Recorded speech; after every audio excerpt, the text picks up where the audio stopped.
បាទជំរាបសួរដល់ពុកម៉ែបងប្អូនជាទីគោរពនិងជាទីមេត្រីនៅក្នុងคลิปវីដេអូនេះគឺយើងវិលជួបគ្នាសារជាថ្មីម្ដងទៀតជាមួយនឹងការទំនីបែបចាក់រិស័យវិញម្ដងពីមុនយើងធ្លាប់ទាក់ទងជាមួយនឹងឆ្នាំទាំង12តែនៅក្នុងคลิปវីដេអូនេះគឺខ្ញុំលើកយកមកតាក់ទងជាមួយនឹងការទំនីបែបចាក់រិស័យគឺបែបហោរាសាស្ត្រខ្មែរយើងតែម្ដងហើយអ្នកទាំងអស់គ្នាក៏ผมធ្លាប់បានដឹងឬក៏ผมធ្លាប់បានទស្សន៍ទាយជាមួយនឹងហោរាសាស្ត្របែបចាក់រិស័យនេះផងដែរក៏ប៉ុន្តែដើម្បីដឹងថាអស់លោកអ្នកកើតនៅចន្លោះពីខែណាដល់ខែណាស្ថិតនៅរិស័យណាអស់លោកអ្នកអាចមើលទៅតាមរិស័យនីមួយៗអញ្ចឹងជាដំបូងខ្ញុំលើកយកតាក់ទងជាមួយនឹងអស់លោកអ្នកដែលកើតនៅឧសភរិស័យចឹងអស់លោកអ្នកដែលកើតនៅឧសភរិស័យហ្នឹងប្រចាំខែឧសភាឆ្នាំ2025ហ្នឹងគឺសំដៅទៅលើអស់លោកអ្នកដែលកើតនៅចន្លោះចាប់ពីថ្ងៃទី14ឧសភារហូតដល់ថ្ងៃទី13មិថុនាចឹងបើសិនជាអស់លោកអ្នកកើតនៅក្នុងចន្លោះថ្ងៃហ្នឹងមានន័យថាអស់លោកអ្នកកើតនៅក្នុងឧសភរិស័យមិនថាអស់លោកអ្នកដែលកើតនៅឧសភរិស័យតើជីវិតតាក់ទងទៅនឹងការងារគូស្រកររបស់លោកអ្នកតើមានលក្ខណៈយ៉ាងម៉េចប្រចាំខែឧសភានេះអញ្ចឹងចូលដល់ខែឧសភាហ្នឹងលេខល្អសម្រាប់អស់លោកអ្នក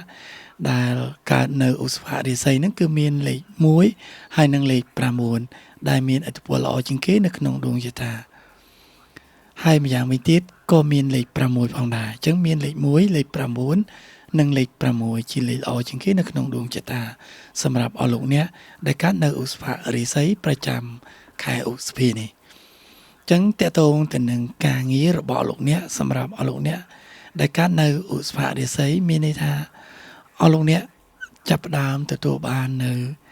ទំនុកចិត្តណាឱកាសផលជោគលាភទាំងឡាយមានលក្ខណៈ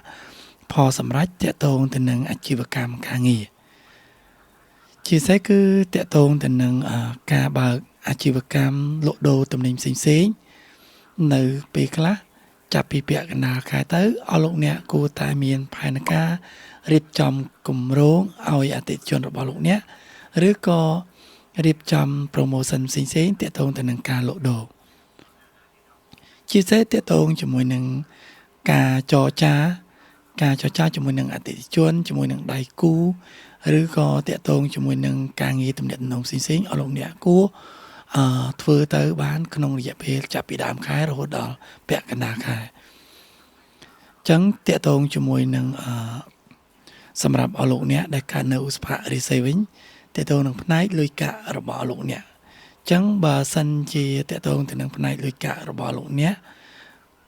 ក៏មានបញ្ហាតកតងទៅនឹងការចំណាយច្រើនអញ្ចឹងការចំណាយច្រើនសម្រាប់អស់លោកអ្នកនឹងអាចតកតងទៅនឹងមិត្តភ័ក្តិឬក៏តកតងទៅនឹងគោលបំណងអ្វីមួយសម្រាប់អស់លោកអ្នកដែលកើតនៅឧសភរិស័យអស់លោកអ្នកអាចមានការចំណាយច្រើនតកតងទៅនឹងការឈឺស្កាត់របស់អ្នកដែលមានអាយុច្រើនរឿងក្តីស្រឡាញ់សម្រាប់អស់លោកអ្នកវិញហាក់បីដូចជាមិនសូវល្អទេសម្រាប់អស់លោកអ្នកដែលកើតនៅឧសភរិស័យគឺអាចបណ្ដាលឲ្យមានបញ្ហាឆ្លោះវិវាទកើតឡើងញឹកញាប់ផងដែរអញ្ចឹងចូលអស់លោកអ្នកចេះអំណត់អត់ធ្មត់ដោះស្រាយនិងអធិស្ឋានឲ្យគ្នាទៅវិញទៅមកជៀសវាងការប្រើអារម្មណ៍សម្រាប់អស់លោកអ្នកដែលកើតនៅឧសភរិស័យខ្ញុំបាទសូមបញ្ចប់តែត្រឹមនេះយើងនឹងជួបគ្នានៅវីដេអូក្រោយ